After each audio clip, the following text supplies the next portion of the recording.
Welcome to another In Wheel Time podcast, a 30-minute mini version of the In Wheel Time car show that airs live every Saturday morning, 8 to 11 a.m. Central. Shield.com. Beaming around the globe from the Sugar Shack Studios in Texas, USA, it's the In Wheel Time Car Talk Show. Just ahead, Mars gives us an in-depth review of his 2024 Cadillac XT4. I can't wait, buddy. That he borrowed from Cadillac. Oh, man. Hey. And we're also going to have an interview with a guy that has helped develop several autonomous vehicles across multiple operational design domains. That's Noah. Not quite sure exactly what that means, but we're going to find out. Howdy, along with Mike Out of This World Mars. We always need more Jeff Zekin. I'm Don Armstrong. Glad that you could join us for our live broadcast here on Saturday morning. It's currently 10 o'clock. Mm-hmm. You know where your package is? Yes, it's at my front door. Is it? Okay. I think so. All right. Mine is in the Boondocks. Okay. Never quite figured out what the Boondocks really Well, I know meant. where the Boondocks restaurant is. Is there one? 73, yeah. Well, it's a place. It's a dock you can park your boon at. Your boon. Okay, there's that. Mm-hmm. All right. Our first guest here is Noah. Noah, I'm sorry. Mars tried to. He doesn't trust me. I don't trust him for the pronunciation of your last name. So would you please be our guest and say your last name for us? Sure thing. So I'm Noah Gedrimas. That's what it says Noah right here. He did. Yeah, he It did. says right here. The problem is that he made MASS at the end of the pronouncer all in caps. So in my world, it would be Gedrimas. See what I'm saying? The emphasis on the. So that's where the confusion lies. So we're going to blame it on him again. Okay. We're like the husband and he's the wife, and we just got to blame it on her. And I'm just the innocent schoolgirl. No, I hope you can We're not appreciate going our humor. Just don't pay any attention to us, okay? No, it sounds like you guys are having a great Saturday. Well, we try to, on this show. We won't take it ourselves too seriously. So, first of all, let's find out what GPR is or does. Yeah, sure. So we'll jump right into it. So GPR it's a technology that goes back, 50, 60 years. It's ground penetrating radar. Oh. Yeah. I should have known that. Yep. And we use a ground penetrating radar to position autonomous cars in whether it's on the road or in a mine site or a seaport or something like this. And so we call that technology ground positioning radar.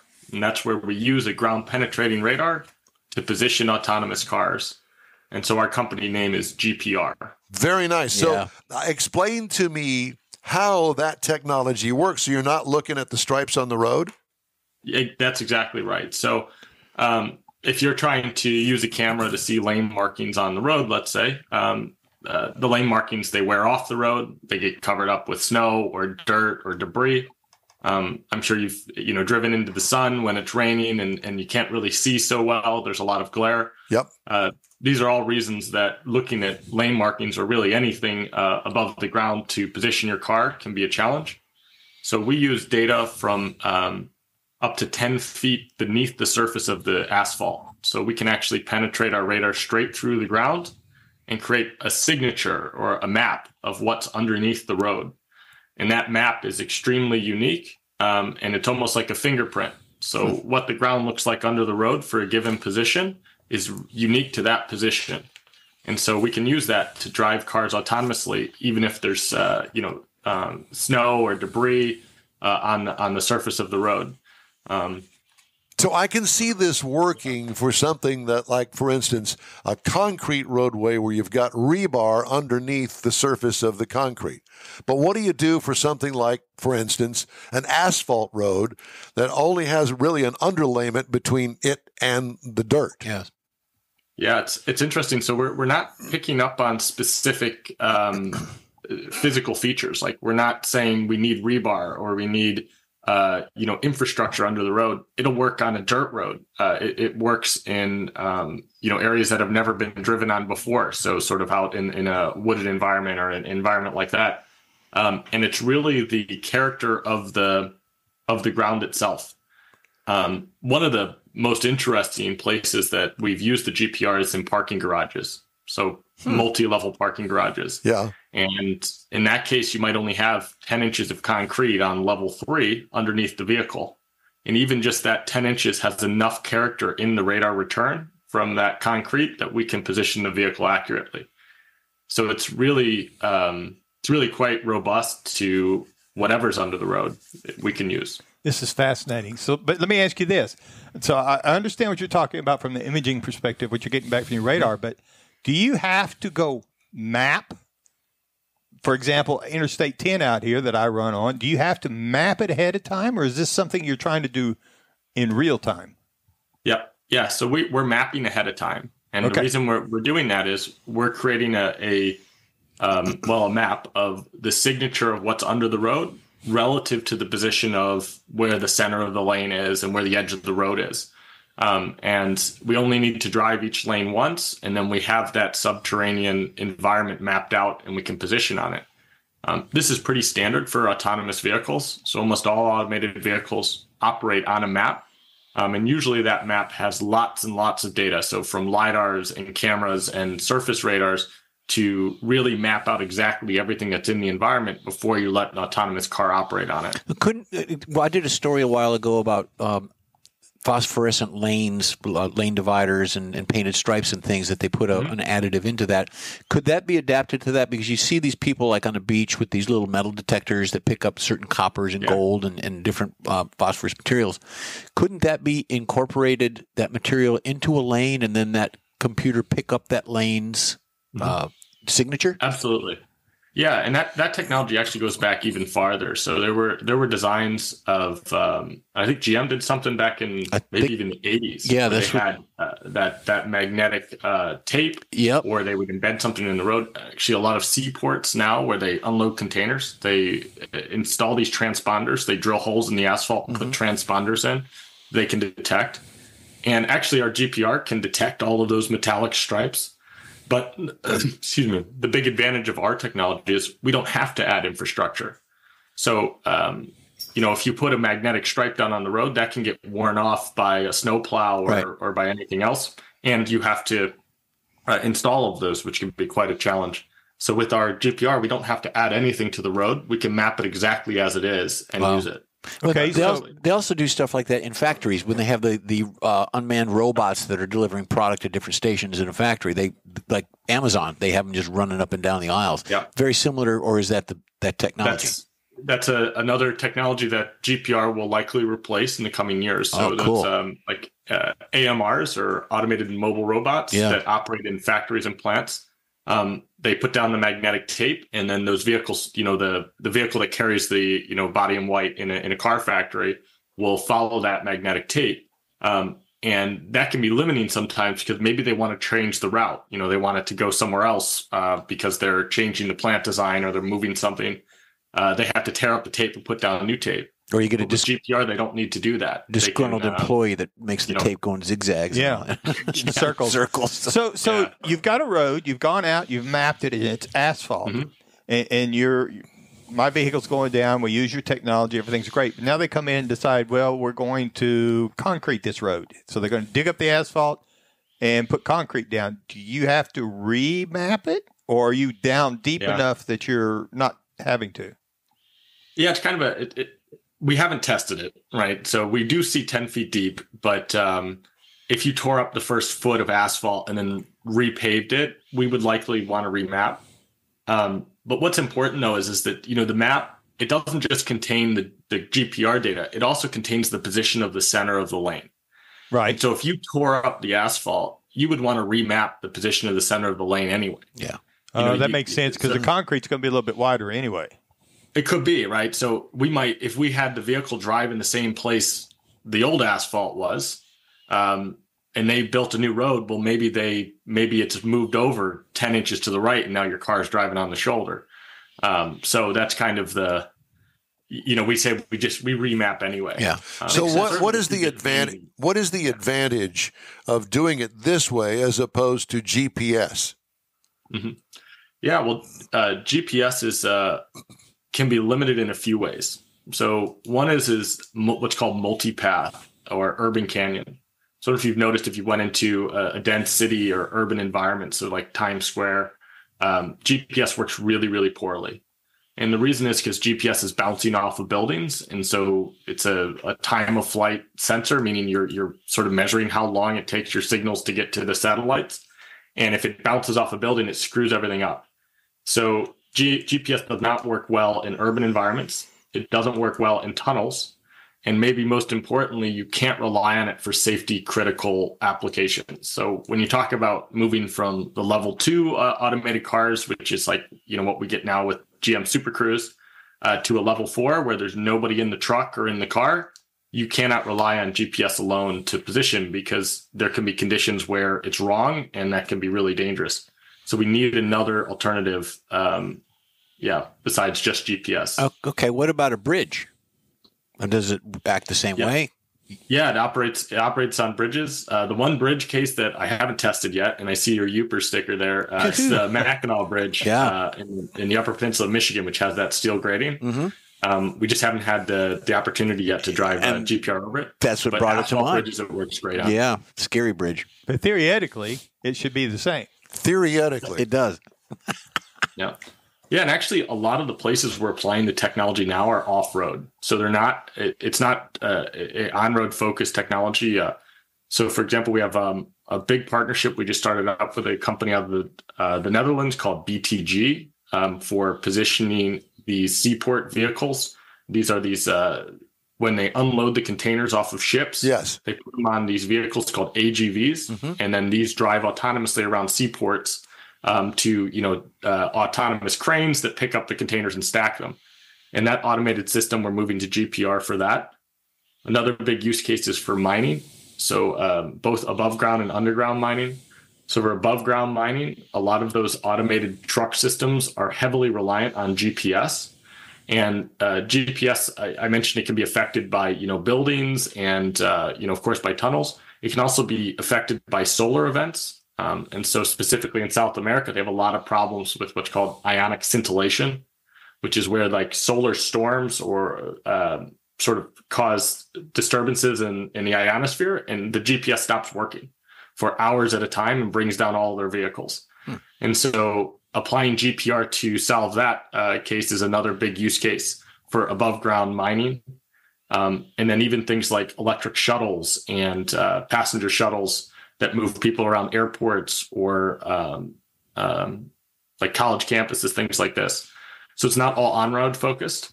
And the GPR technology is very flexible in that it can work in a lot of different spaces.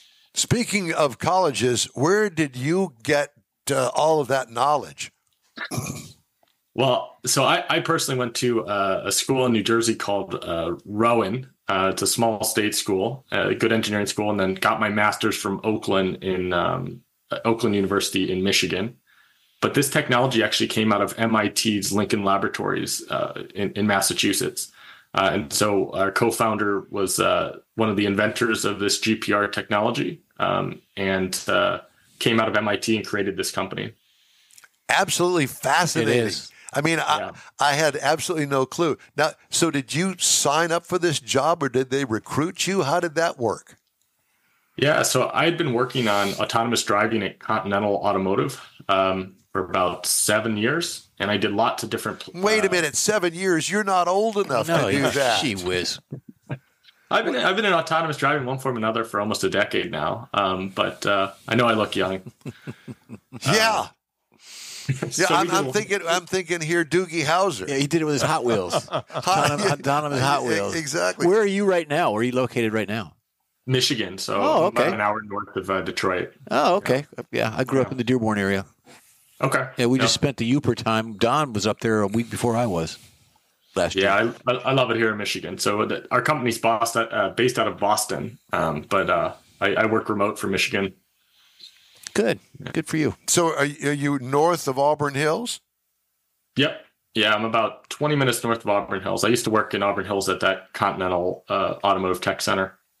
Very nice. Well, I listen, We're in awe. We're in awe of what you do, your job, the technology, the whole 9 yards. Who was to know? I'm going to go X-ray in my driveway. So I understand that there is an autonomous highway, and I think it may be I-45, not sure, here in the state of Texas, that goes between here and Dallas. It's a major artery, north-south. And I understand that there are autonomous vehicles that do run that road. Are you familiar with that at all? Yeah, absolutely. So I think Aurora is operating trucks either on that stretch or another stretch in Texas. Yep. I'm familiar with them as well. So Continental has a partnership with Aurora, and I got to see the beginnings of that before I left, and they're doing great work. There's also a lot of autonomous vehicles operating in Michigan as well, testing on, I think might be called Automation Alley, or the I-75. There's a stretch of I-75 in Michigan, sort of set aside by the DOT for testing, not just autonomous vehicles, but other types of automotive technologies. Now, would your company have already mapped I-45 between here and Dallas? We haven't mapped that stretch specifically, but we certainly could. And so how would you get paid? Who would pay you to do that? Yeah, so it varies a little bit from business case to business case. But for example, if a company like Aurora were to use it, we would add the GPR system to their mapping fleet. So Aurora is building maps of everywhere they operate. And so in that case, we would add a GPR so they can add the GPR layer to their other map layers that detect things like lane centers and so forth. And, in that case, they would pay for hardware and software. For other cases, for bigger automotive cases, we're building out a network of GPR road layer or map layers, and then companies can subscribe to use those map layers wherever they operate. So if I was running a delivery service and I found out you had mapped some of the roads, I could subscribe, or I could utilize you for my autonomous vehicle? Yep. Yeah, that's right. That's right. Just this past week, I saw the Google mapping guy in a little car, and he had the cameras on the top. He was zipping in and out of streets. Were you the guy that mooned him? No. I waved. I stuck my tongue out. Is it very similar to that when you're doing the ground radar? You just drive along? How does that work? Yeah, right now we're very focused on the technology itself of not just the creating of the maps, but then the positioning of the automated vehicles on the maps using our sensors, our hardware, and our software. And so most of the off-highway, if not all of the off-highway cases, so if we took the Seaport case, we're giving the Seaport the ability to build their own map, maintain their own map, and then utilize it. So it's really, we're creating tools to achieve that. And that applies for the mining as well and to some of the on-road. But when we talk about higher volume automotive, so say GM wanted to use it on Super Cruise or Ford on their Blue Cruise system, that becomes more of a subscription model where we want to utilize the GPR map layer for, all interstates in the US, let's say, and have multiple companies be able to access that and benefit from that GPR layer. So we haven't really started to scale the mapping of large scale areas. So let's say, would your vision be that eventually my truck that's going from Houston to Dallas using your GPR, and there's a detour, or there's some road construction, or there's a major crash, that if I found out about that and wanted to go around it, I could use your software to tell my truck to take a different route that was mapped? I mean, I'm thinking remote control is basically what I'm talking about. Yeah. So the piece of the technology that we bring at GPR is we position the vehicle on the map, which is called localization.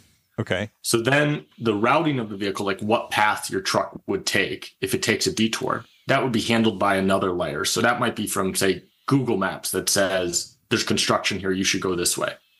And the GPR portion, what we bring is we position your truck on the map regardless of the weather and the GPS issues or so forth.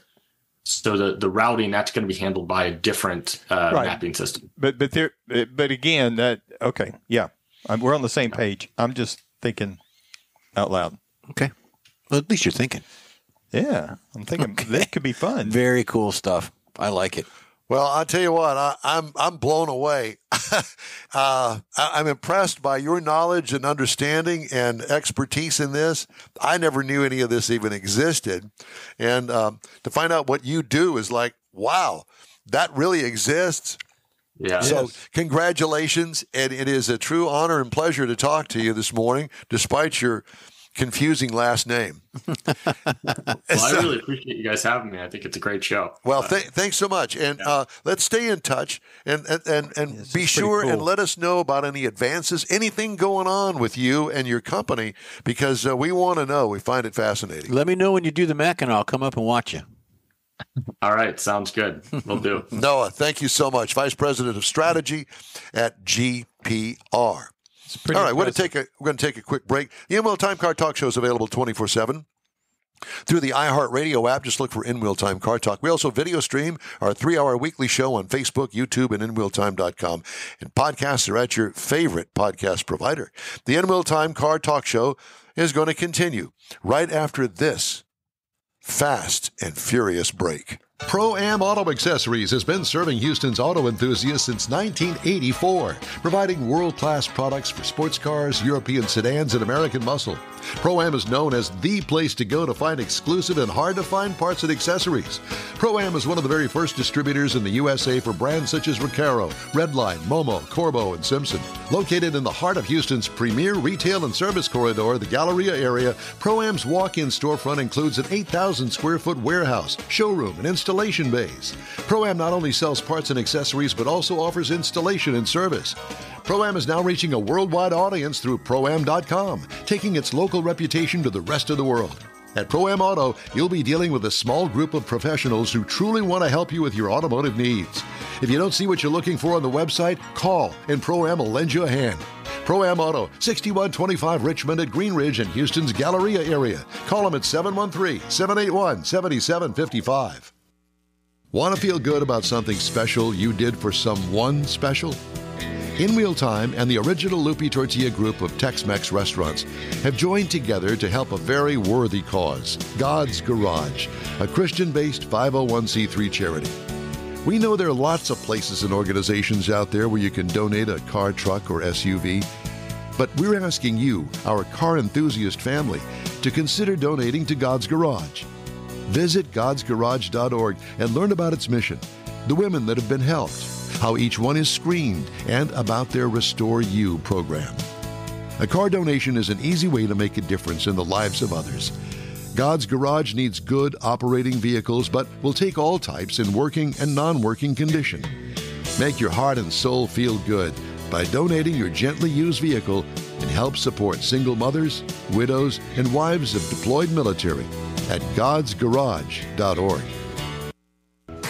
Mecum Auctions, the world's largest collector car auction company, returns to Houston, Texas, April 4th through the 6th at NRG Center, featuring 1,000 muscle cars, Corvettes, trucks, customs, and more. Broadcast on Motor Trend TV and streaming live on Max. From avid collectors to those new to the Mecum experience, we welcome everyone. Register to bid now at Mecum.com. Welcome back to the In-Wheel Time Car Talk Show, and we're so glad that you could join us today. Time now for the racing calendar. Yep. Jeffrey, it's sponsored by the Texas Muscle Car Club Challenge. Okay, well, we've got NASCAR going on. We did the truck race last night. I didn't see it. We were at dinner. Good for them. You've got the yes. You've got the Xfinity, and then you got Cup tomorrow, and it is in Las Vegas, baby. Tickets are available. It will be on Fox. So Formula One actually is started yesterday. They're in Bahrain. That's why I talked to that guest, whether he's there watching Formula One. They go all weekend. There's testing, and then, of course, the race is this afternoon. Indy hasn't started yet. IndyCar Series has not started. March 10th, which is about a week away, they will be in St. Petersburg, Florida. And NBC is the host TV spot, and tickets are available. NHRA is coming up March 9th. Pep Boys, NHRA Top Fuel All-Star Call-Out. And we've talked to some people about that already, and it's very exciting, and it's going to be a good season for everyone. There you go. Oh, well, you done with that already? Yeah, done with that already. Just the basics. Okay.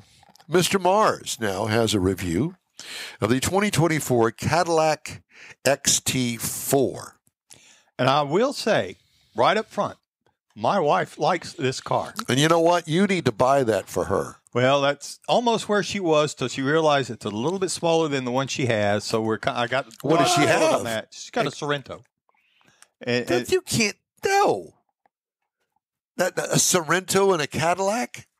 I'm with you on that. She's looking at the dimensions. She's looking at the dimensions. I parked them side by side, so she got to see what they were. So get her an XT5. Well, I ain't got that far. I haven't really reviewed one of those.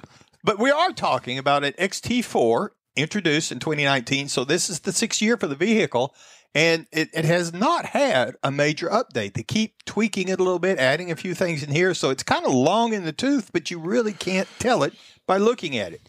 There's 3 trim levels: a luxury, a premium luxury, and sport. We had the sport with the optional all-wheel drive. Now, this is a subcompact luxury SUV. Now, this year they've updated the front and rear designs on it. It's got how do you make this a subcompact? A compact, okay, but not a subcompact. In their lineup, I think that's where it fits in. Okay, because you got the XT5 in there. Okay. So they put new LED lighting, headlights and taillights all the way around on it, including the auto high beam, which I really like that part of it. It's got a new black grille and window trim on it. And we had the crystal white tri-coat paint. So it's a bright white, and it's got all this black trim on it. So it's a really nice contrasting color scheme on it. We had the optional sunroof, had the heated folding side mirrors, hands-free power liftgate. And we were rolling on some optional dark finish 20-inch wheels that really go to that black and white contrast that looks really good on it. Inside, we had leather seating surfaces. The front seats are heated and ventilated and have massage. The rear seats are heated on the outboard positions of it.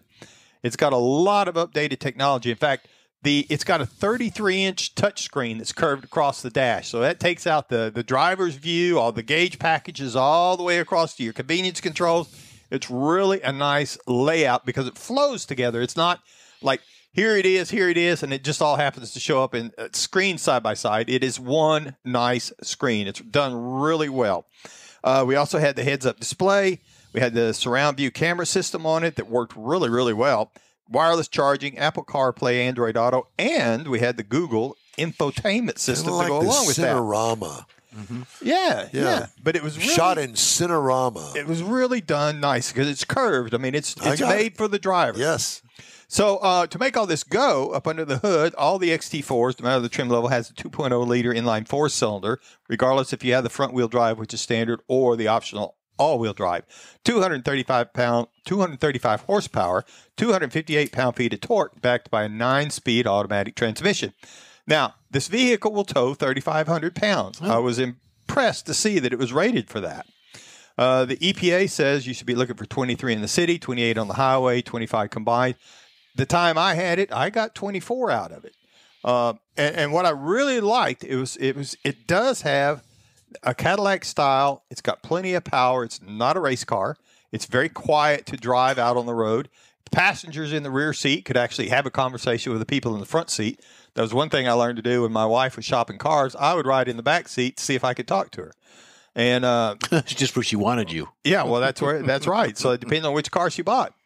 So, and it's a nice driving car. It's got a responsive steering, but again, it's not a race car. But if you want to turn, you turn, and it will do that. And it's a very comfortable, very, very secure driver experience. Now, the base model on this rig is $39,090. The base trim price that we had was $43,190. Wow. However, the as tested MSRP is $57,815 with all the options that we had on it. You're looking for something to compare it to, possibly a BMW X1 at $40,500 for the base. Audi Q3 is $37,400 at the base, so it's the cheaper one in this group I found.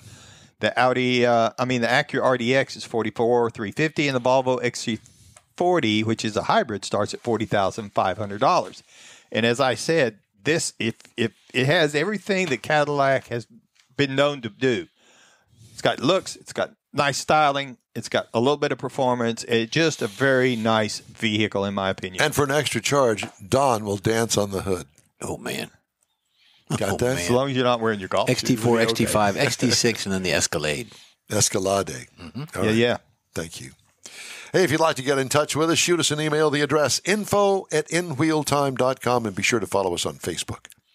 Back here on the In Wheel Time Car Talk Show in just a couple of minutes. Okay. The original group of Lupe Tortilla restaurants will have you telling your family and friends just what the original recipes mean when it comes to the best fajitas in Southeast Texas.